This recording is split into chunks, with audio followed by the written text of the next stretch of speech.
ဘူးရှင် ဘာမင်းမလုပ်လဲမေးလေ အဖေသမီးကိုနေ့ရက်ရိုက်နေလားတပည့်ခါရမစိတ်တရားရပါအဖေမကြောက်ဘူးလား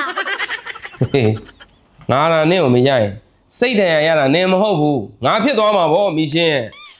ပြညာရှိနေတာမှအကျဉ်းပြုတာလေခလေးလေးကိုမရရဘူးလေ ဟာတော့ဘာပညာရှင်လဲအဲ့ပညာရှင်ခလေးမရှိတဲ့ပညာရှင်ဖြစ်လိုက်မှာနော် तू ပြောတဲ့ဟာတွေငါလက်မခံနိုင်ဘူး နောက်တစ်ခါအဖေသမီးကိုမြိုက်ခင်သမီးတို့ရဲ့ပျော်စရာကောင်းတဲ့အခြေအနေကိုပြင်တဲ့အောင်စဉ်းစားနေတယ်နော်ဥပမာသမီးကအဖေကိုနေပေးတာတော့မောက်ရကျွေးတာတော့ပေါ့ အဲ့ဒါဆိုရင်နင်ငါ့ကိုစိတ်ဆိုးအောင်လုပ်တာကြတော့ဘာလို့မစင်စားလဲဟမ်ငါလည်းမနဲ့စိုးဤထားပြီးတော့နင်စားဖို့တောက်ဖို့တော့ငါချက်ပြုတ်ပေးရတယ်လေဟမ်ပြီးတော့ကြောင်းသွားကြောင်းတူငါလှုပ်ပေးရတယ်လေနင်အဲ့ဒါကြတော့မစင်စားဘူး အဖေကလေတမီးကလည်းငါဆော့တော့ဟာ